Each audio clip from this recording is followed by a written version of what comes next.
Sindoor wave number 2 സംഭവിക്കുമോ എന്നാണ് ഇപ്പോൾ ഉയരുന്ന പ്രധാനപ്പെട്ട ചോദ്യം.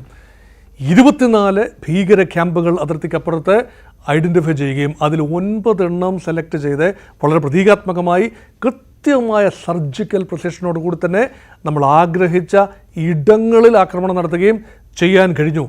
ഇനിയത്തെ ചോദ്യമെന്ന് പറയുന്നത്, രണ്ടാമതൊരു വേവ് ഉണ്ടാകുമോ? അതുണ്ടാകണമെങ്കിൽ പാകിസ്ഥാൻ്റെ ഭാഗത്ത് നിന്ന് സൈനികമായ പ്രതികരണമുണ്ടാകണം. അതിർത്തിയിൽ വെടിവെപ്പ് നടക്കുന്നുണ്ട്. കഴിഞ്ഞ ഏതാനും ദിവസങ്ങളായി ശക്തമായ ഷെല്ലാക്രമണം അതിർത്തിയിൽ നടക്കുന്നു. പക്ഷേ രണ്ടാമത്തെ ഒരു വേവ് നടക്കണമെങ്കിൽ പാകിസ്ഥാൻ്റെ മിലിറ്ററി പ്രിപ്പയർഡ്നെസ് ഉണ്ടാകണം. പാകിസ്ഥാൻ്റെ ഭാഗത്തു നിന്നും സൈനിക നേതൃത്വത്തിൻ്റെ ഭാഗത്തു നിന്നും ഒക്കെ ഒരു പാനിക് റിയാക്ഷനാണ് ഇപ്പോൾ വരുന്നത്. തിരിച്ചടി നൽകണം എന്ന രീതിയിൽ പാകിസ്ഥാൻ്റെ പ്രധാനമന്ത്രി ഷഹബാസ് ഷെരീഫ് പറയുമ്പോഴും അതിനുള്ള ഒരു അവസ്ഥയിലാണോ ഇപ്പോൾ പാകിസ്ഥാൻ? ഒരുപക്ഷെ ഇനിയും ഒരു തിരിച്ചടി ഇന്ത്യക്കെതിരെ സംഭവിച്ചാൽ ഈ രണ്ടാമത്തെ വേവ് ഇതായിരിക്കില്ല. നോക്കൂ, ഒന്നാമത്തെ വേവിൽ ഐഡൻറ്റിഫൈ ചെയ്ത ടാർഗറ്റുകൾ എവിടെയാണ്? 9 ടാർഗറ്റുകളാണ് ഐഡൻറ്റിഫൈ ചെയ്തത്. ഇതിൽ 5 എണ്ണം പാക് അധിനിവേശ കാശ്മീരിലും 4 എണ്ണം പാകിസ്ഥാൻ പഞ്ചാബിലുമാണ്. അപ്പോൾ അതുകൊണ്ട് LOCയുടെ അപ്പുറത്തുള്ള പാക് അധിനിവേശ കാശ്മീരിലും യഥാർത്ഥ ബോർഡറിന് അപ്പുറത്തുള്ള പാകിസ്ഥാൻ്റെ പഞ്ചാബിലുമായി 9 ഇടങ്ങളാണ്. ഈ 9 ഇടവും കോമണായി ബന്ധിപ്പിക്കാൻ തക്ക ഒരു വലിയൊരു സിസ്റ്റത്തിലേക്ക് ഇന്ത്യ കടക്കുകയായിരുന്നു. യഥാർത്ഥത്തിൽ വർഷങ്ങളോളം ഇതൊരു ഒരൊറ്റ ആക്രമണത്തിനുള്ള പ്രത്യാക്രമണം എന്ന് തോന്നാമെങ്കിലും യഥാർത്ഥത്തിൽ എണ്ണി സൈനിക നേതൃത്വം അവരുടെ സ്ത്രീകളിലൂടെ, സ്ത്രീ റെപ്രസെൻറ്റേറ്റീവ്സിലൂടെ ലോകത്തോടായി പറഞ്ഞു, രാജ്യത്തോടായി പറഞ്ഞു, ജനങ്ങളോടായി പറഞ്ഞൊരു കാര്യമുണ്ട്. ഞങ്ങളിത് ഇന്ന സമയങ്ങളിൽ നടത്തിയ ഇന്ന ആക്രമണങ്ങൾ, അതിൽ ഉൾപ്പെട്ടിട്ടുള്ള പ്രധാനപ്പെട്ട ആളുകൾ, അവരുടെ താവളങ്ങൾ, ആ താവളങ്ങൾ ഭാരതം തിരഞ്ഞു പിടിച്ച് ആക്രമിച്ചു എന്നെത്ര ക്ലീനായിട്ടാണ്. ഒരു പ്രൊഫഷണൽ സമീപനമാണ്.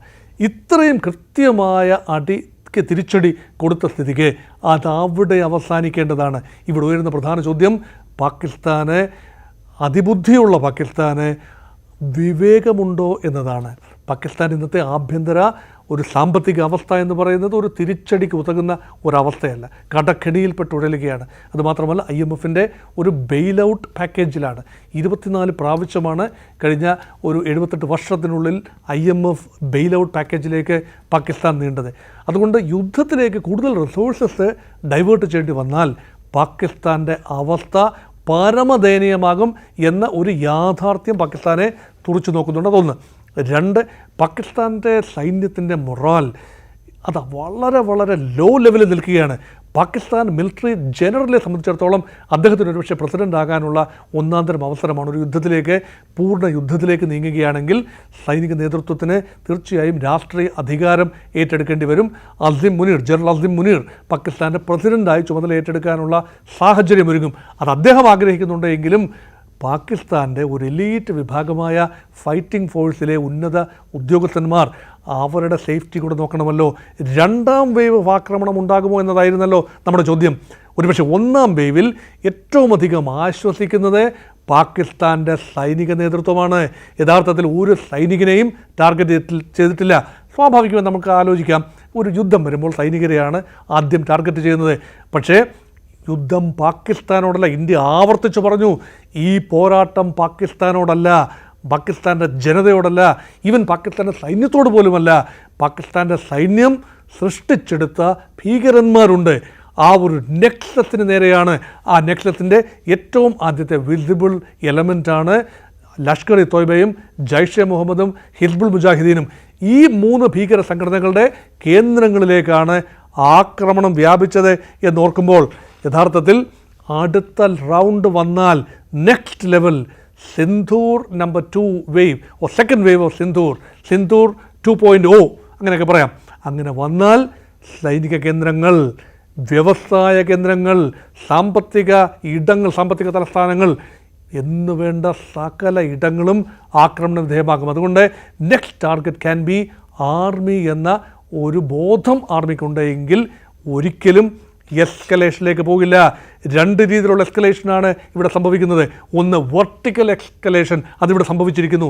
2 സ്ഥലത്തും ഇന്ത്യക്കുള്ളിലും പാകിസ്ഥാനുള്ളിലും യുദ്ധസമാനമായ സാഹചര്യങ്ങളാണ്. 2 ഇടത്തും വളരെ വലിയ തോതിൽ ഈ ആയുധ സന്നാഹങ്ങൾ ഒരുങ്ങുന്നു.